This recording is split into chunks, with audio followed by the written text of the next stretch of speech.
सुप्रभातम छात्रों। आज हम कक्षा नवमी के पंचम पाठ सुक्ति मुक्तिकम को पढ़ेंगे। प्रस्तुतोऽयं पाठः नैतिक शिक्षाणां प्रदायक रूपेण वर्तते। प्रस्तुत यह पाठ नैतिक शिक्षा के प्रदायक के रूप में है। अस्मिन् पाठांशे विविध ग्रंथेभ्यः संग्रहणं कृत्वा नाना नैतिक शिक्षा बोधक पद्यानि गृहीतानि सन्ति। इस पाठ अंश में विविध ग्रंथों से संग्रहण करके नाना अर्थात भिन्न भिन्न प्रकार की नैतिक शिक्षा के बोधक पद्यों को गृहीतानि सन्ति ग्रहण किया गया है। अत्र इसमें यहाँ अर्थात इस पाठ में सदाचरणस्य महिमा, प्रियवाण्यः आवश्यकता, परोपकारिणां स्वभावः, गुणार्जनस्य प्रेरणा, मित्रतायाः स्वरूपं, श्रेष्ठसंगते प्रशंसा च तथा च सत्संगते प्रभावः इत्यादीनां विषयाणां निरूपणम् अस्ति। अर्थात इस पाठ में सदाचरण की महिमा, प्रियवाणी की आवश्यकता, परोपकारों के स्वभाव, गुणों को संग्रहण करने की प्रेरणा, मित्रता का स्वरूप, श्रेष्ठ संगति की प्रशंसा और सत्संगति का प्रभाव इत्यादि विषयों का निरूपण है। संस्कृत साहित्य नीति ग्रंथानां समृद्धा परंपरा दृश्यते। संस्कृत साहित्य में नीति ग्रंथों की समृद्ध परंपरा दिखती है। तत्र प्रतिपादित शिक्षाणां अनुगमनं कृत्वा जीवन साफल्यं कर्तुं शक्नुमः। उन ग्रंथों में प्रतिपादित शिक्षाओं का अनुगमन करके जीवन को सफलता की तरफ ले जाया जा सकता है, अर्थात जीवन में सफलता प्राप्त की जा सकती है। तो पहला श्लोक है, वृत्तं यत्नेन संरक्षेत वित्तमेति च याति च अक्षीणो वित्ततः क्षीणो वृत्ततस्तो हतो हतः। अर्थात किसी भी मनुष्य को अपने चरित्र की रक्षा करनी चाहिए।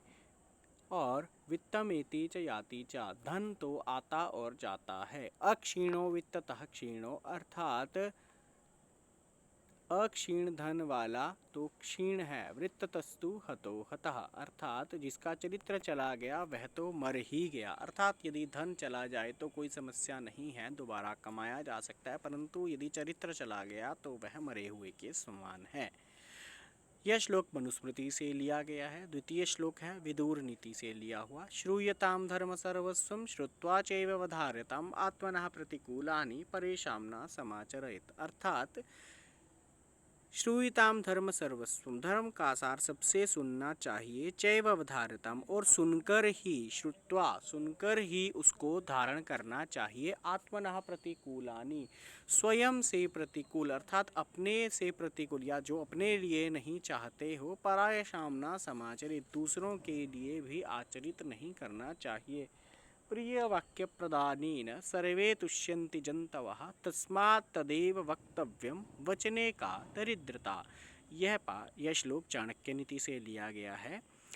इसमें कहा गया है कि प्रिय वाक्य प्रदानेन, प्रिय वाक्य बोलने से, कहने से, सर्वे तुष्यन्ति जन्तवः, कहीं कहीं जन्तवः की जगह पर मानवः भी मिलता है।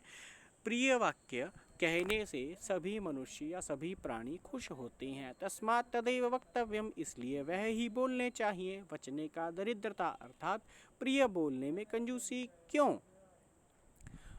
अगला श्लोक है सुभाषित रत्न भाण्डागारं से, पिबन्ति नद्यः स्वयमेव नाम्भः स्वयं न खादन्ति फलानि वृक्षः नादन्ति सस्यं खलु वारिवाः परोपकाराय सतां विभूतयः। अर्थात पिबन्ति नद्यः स्वयमेव नाम्भः, अर्थात अम्भ अर्थात जो बादल होते हैं, जो पानी होता है, उसको नदियाँ स्वयं नहीं पीती हैं। स्वयं न खादन्ति फलानि वृक्षा, और जो वृक्ष होते हैं वो फल को स्वयं न खादन्ति नहीं खाते हैं। नादन्ति सस्यम खलु वारिवाः, और जो वारिवाः अर्थात जो बादल होते हैं वो सस्यम, वो फसलों को, नादंती अर्थात नहीं खाते हैं, क्योंकि जो फसलें होती हैं वो तो बादलों के पानी से होती हैं, फिर भी बादल उन फसलों को नहीं खाते। परोपकाराय सतां विभूतयः, अर्थात जिस प्रकार से ये सभी लोग अपने द्वारा प्रदत्त चीज़ों को नहीं खाते हैं, उसी प्रकार से बताया गया है कि परोपकाराय सतां विभूतयः, क्योंकि जो सताम सज्जनों की विभूतियाँ संपत्तियाँ होती हैं वो परोपकार के लिए ही होती हैं, अर्थात दूसरों का भला करने के लिए होती हैं। अगला श्लोक है मृच्छकटिकम से, गुणश्वेव हि कर्तव्यः प्रयत्नः पुरुषैः सदा गुणयुक्तो दरिद्रोऽपि नैश्वरीर्गुणैः समः। अर्थात गुणों के लिए ही कर्तव्य करना चाहिए, प्रयत्न करना चाहिए। अर्थात गुणों को प्राप्त करने का ही प्रयत्न मनुष्य के द्वारा सदा ही करना चाहिए।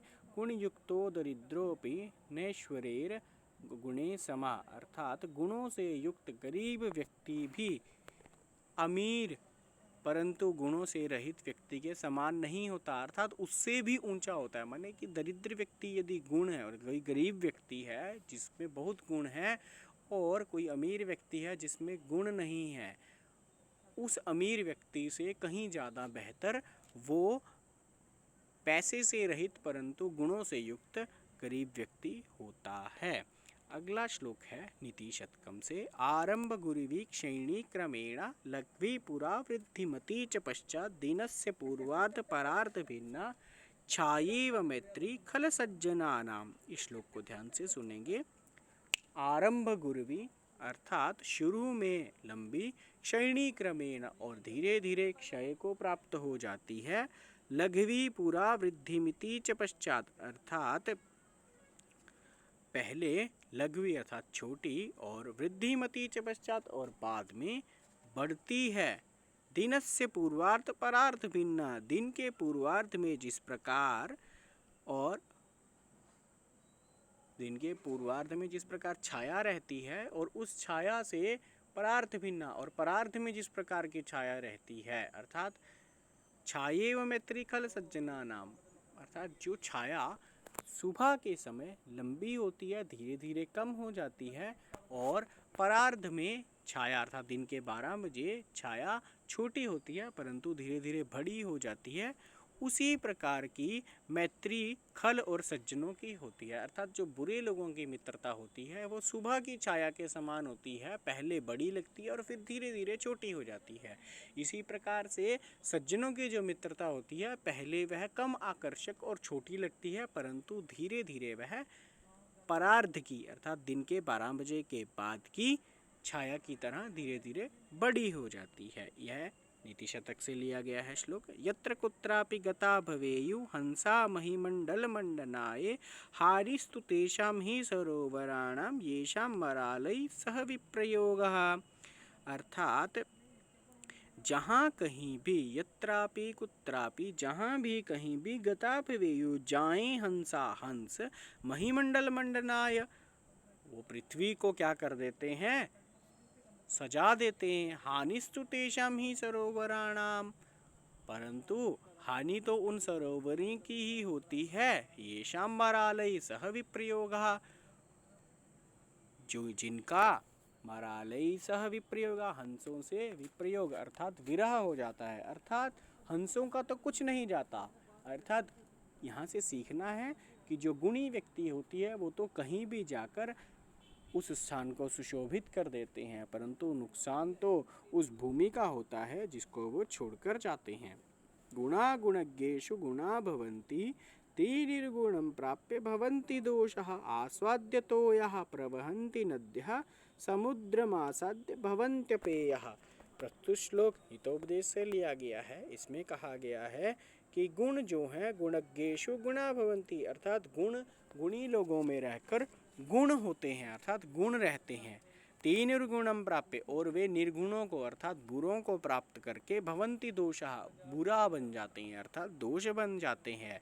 जैसे कि आस्वाद्य तोयः प्रवहन्ति नद्याः समुद्रमासाद्य भवन्त्यपेयः, अर्थात मीठे पीने योग्य जल को लेते हुए जो नदियाँ प्रवाहित होती हैं, अर्थात जो नदियाँ होती हैं उनमें जल मीठा होता है लेकिन समुद्रमासाद्य जैसे ही वो समुद्र में पहुँचते हैं वह जल कैसा हो जाता है, भवन्त्यपेयः, अर्थात अपेय हो जाता है, पीने योग्य नहीं रहता है, खारा हो जाता है। अर्थात जिस प्रकार के व्यक्ति के साथ हम रहते हैं, जिस प्रकार के व्यक्ति में गुण रहते हैं, यदि अच्छे में जाएंगे तो वो अच्छे बन जाते हैं और यदि बुरे में जाते हैं तो वो दोष बन जाते हैं। इस प्रकार से हमने हितोपदेश में पढ़ाए गए इन बताई गई श्लोक को पढ़ा और हमने इस पाठ को पढ़ा। आप लोग इस अध्याय के शब्दार्थों को ध्यानपूर्वक पढ़ेंगे और पाठ का अभ्यास करेंगे। धन्यवाद।